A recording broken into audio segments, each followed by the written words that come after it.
Et bonsoir tout le monde et j'espère que tout le monde se porte bien. Nous allons aujourd'hui faire la deuxième vidéo par rapport à A. La fois passée, on avait montré l'environnement. Bon, dans l'autre tuto, les tutos précédents, on a montré l'environnement de R, comment installer R. Mais ici, on va apprendre les codes, certains codes qui sont vraiment importants qu'il faudrait maîtriser quand on rentre. Du coup, bien, on est débutant dans R. OK, donc le email qui apparaît ici, par exemple, si vous voulez vous faire former, vous voulez apprendre à, bon, vous pouvez toutefois m'écrire. Également, autre chose, je disais de vous abonner. Donc, juste en bas, il faut aller cliquer abonner et cliquer la cloche de notification pour pouvoir avoir toutes les vidéos possibles. OK.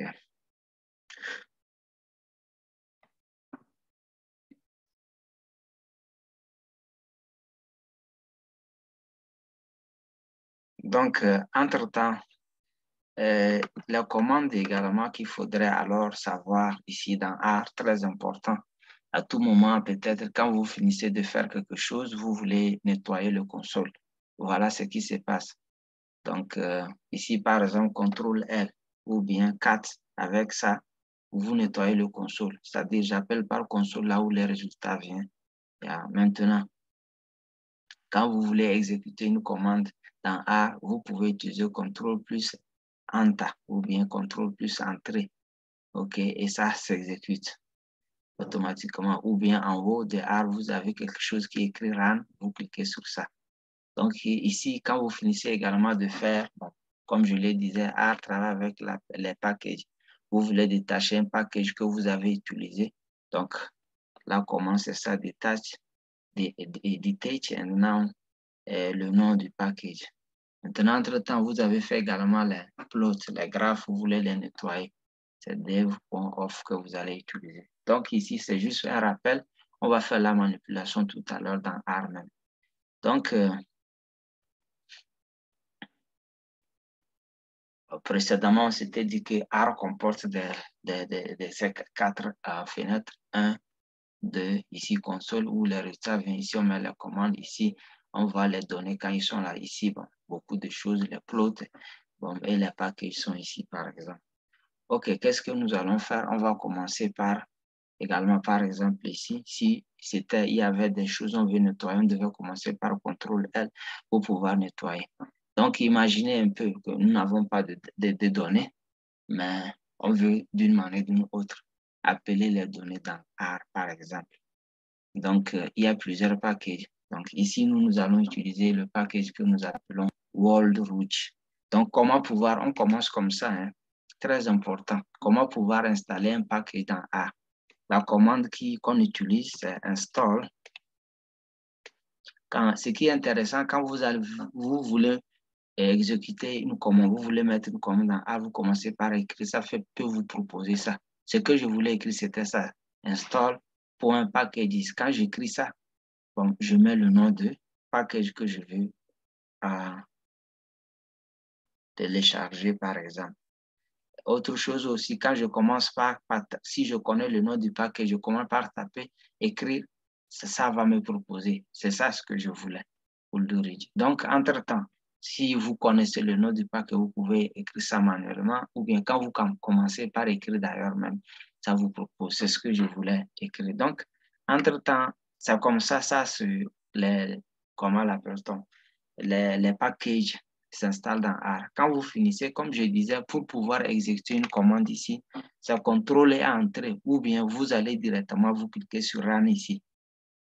Donc, vous mettez le curseur devant et vous cliquez sur Run.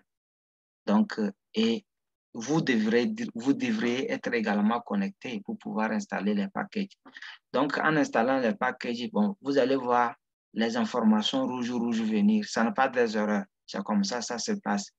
Donc, une fois même que vous finissez d'installer le package est bien installé, ça vous dira que c'est fini. Vous allez voir l'information que j'ai eue. Package will reach successful unpacked and MD sounds checked. Donc, je viens d'installer le package will reach. Bon, je l'avais également, mais je viens de l'installer. Mais quand vous finissez également d'installer les packages dans R, ça n'est pas fini. Il faudrait alors dire, bon, on dit load package. Il faut appeler ça, si je peux me permettre l'expression. Il faudrait ramener. C'est-à-dire qu'à l'instant actuel où vous téléchargez et installez le package, il se retrouve dans vos machines, mais n'est pas encore prêt à être utilisé. Donc, il faut appeler ça. Donc, comment ça se fait? Quelle est la commande qu'on utilise là? C'est library. On peut utiliser query also, mais c'est library que nous allons utiliser. Donc, c'est library comme ça que vous allez taper. Quand vous tapez library, alors, la même chose, hein, le nom du package, Wooldridge, vous remettez. Quand vous le mettez là, comme ça, vous finissez. Comme j'ai dit, pour exécuter, je peux directement appuyer sur la touche CTRL et entrer, ou bien aller en haut là-bas et cliquer sur Run. Quand je fais ça, ça va me dire, bon, la version du package. Donc, une fois que je reçois un message comme ça, cela voudrait dire que j'ai appelé également ce package. Maintenant, quand je finis de l'appeler, ça veut dire que je l'ai installé et je l'ai appelé, il est dans ma machine. Mais maintenant, je peux également pouvoir utiliser certaines données qui appartiennent à ce package. Par exemple, ici, il y a des données, par exemple, GPA3, GPA2, GPA1, qui sont des données qui à l'intérieur du package Wooldridge. Donc, comment appeler maintenant des données qui sont à l'intérieur d'un package? Donc, ici, par exemple, on va utiliser data. Vous allez écrire comme ça et maintenant, vous ouvrez la parenthèse. Quand vous ouvrez la parenthèse, vous connaissez, par exemple, les données existantes dans le package qui est déjà là. Par exemple, je parlais de GPA3. Je commence par taper G. Vous allez voir, ça me propose tout ça. Cela voudrait dire que toutes ces données-là sont à l'intérieur. Si je clique sur un, ça va venir. Donc, je prends JP3. Quand je prends JP3 comme ça, il faudrait également exécuter. Il faut runner. Donc, quand je fais ça, les données vont venir. Et une fois que les données sont dans mon A, où est-ce que je peux savoir qu'ils sont dans mon A? Vous voyez, dans l'environnement ici. Les données JP3, c'est composé de 732 observations et 23 variables. Donc, c'est ici que je les vois. Je vois l'information. Si je veux vraiment voir ça, mes données commencent à aligner, je peux cliquer sur ça. Quand je clique sur ça, vous allez voir. Donc, quand nous sommes en train de parler de JP3, voilà, c'est ces données-là, ça. C'est venu pour que je puisse voir comment ça se comporte, pouvoir voir quels sont ceux qui sont continuants, ceux qui sont catégoriques, ainsi de suite. Bon, entre-temps, ces données, les données numériques, quantitatives, qualitatives, bon, on va parler également, expliquer un peu ce que ça voudrait dire. Donc, voilà que j'ai appelé JP3, qui sont des données à l'intérieur de R, qui se retrouvent dans le package Wooldridge. Donc, c'est ce qui se passe. Bon, entre-temps, on va se rafraîchir un peu la mémoire. On parle, par exemple, de données quantitatives, de qualitatives. Les données quantitatives, c'est quelque chose qu'on peut quantifier. Quand j'ai dit que combien de sacs avez-vous cultivé cette année, 15 sacs, 16 sacs, vous voyez, je peux quantifier ça. Donc, c'est les données quantitatives.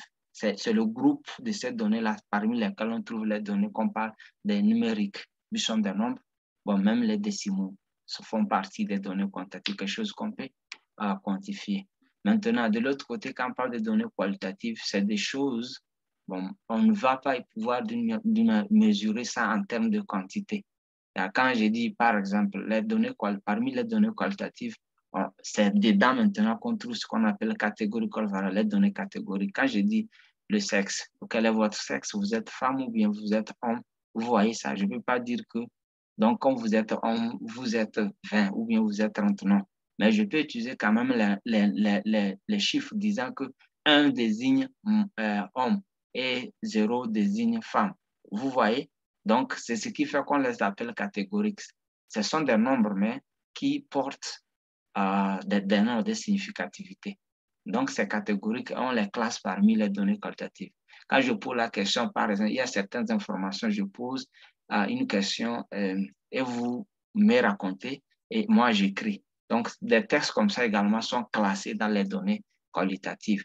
Bon, c'est-à-dire qu'on ne mesure pas ça en termes de quantité.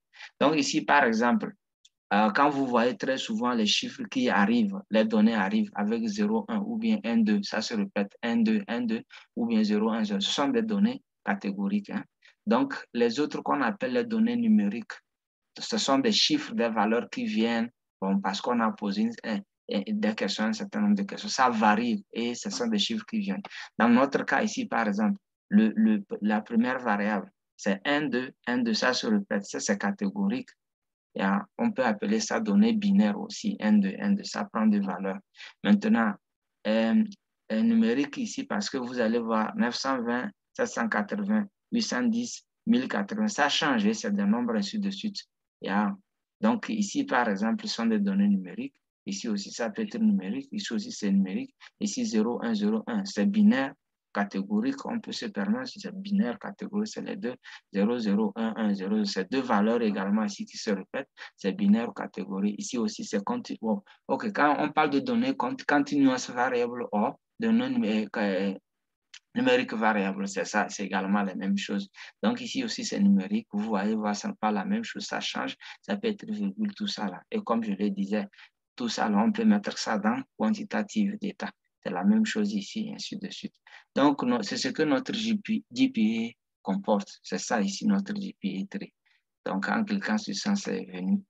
Donc, c'est ce que j'ai voulu faire savoir également. Mais qu'entre-temps,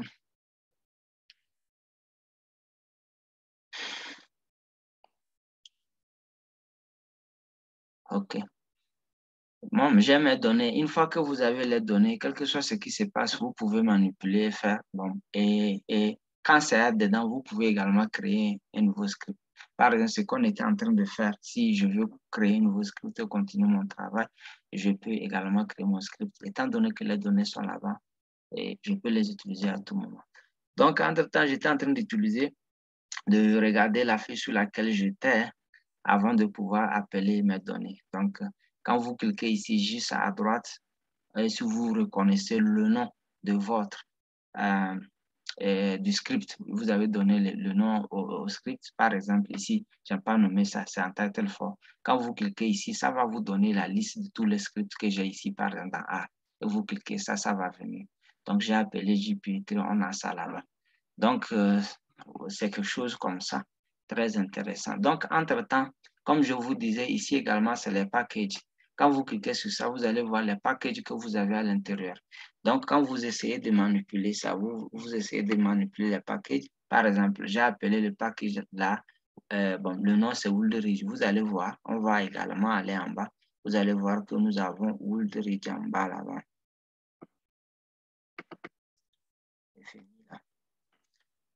Normalement, on doit avoir Woolridge là-bas parce que nous l'avons installé. Il doit se retrouver également ici. Vous allez voir, c'est notre Woolridge ça, parce qu'on l'a installé. Maintenant, c'est coché. Cela voudrait dire qu'on a load ça. C'est depuis quand on a mis library Woolridge que c'est devenu coché. Vous allez voir les autres également à côté qui ne sont pas cochés. Ça veut dire que quoi? Ils sont là comme package, mais ils ne sont pas encore load. On n'a pas encore appelé ça pour travailler avec. Donc, c'est ce signe-là qui montre que vous avez déjà load ça. Donc, cela voudrait dire qu'à l'intérieur, j'ai GPA3 et qu'on a essayé de visualiser ça. Donc, autre chose, pour pouvoir utiliser les variables de GPA3, je peux utiliser également la commande, par exemple, la commande names. OK? Quand je mets name, par exemple, et je mets mon GPA3 là-bas, qu'est-ce que je veux quand je mets mon name et je mets GPA3?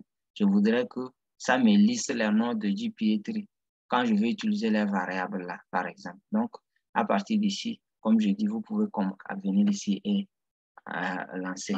Vous allez voir que ça m'a donné le résultat. Vous voyez les variables que composent GPA3, TAM, SAT, ainsi de suite, j'ai ça. Maintenant, si je veux faire quelque chose avec une variable, par exemple, donnée, je peux d'une manière ou d'une autre prendre une variable. OK, là, on va faire un exemple plutôt. Donc, on suppose que nous avons plusieurs variables et nous voulons calculer, par exemple, la moyenne d'une variable. Par exemple, on va prendre par exemple. OK.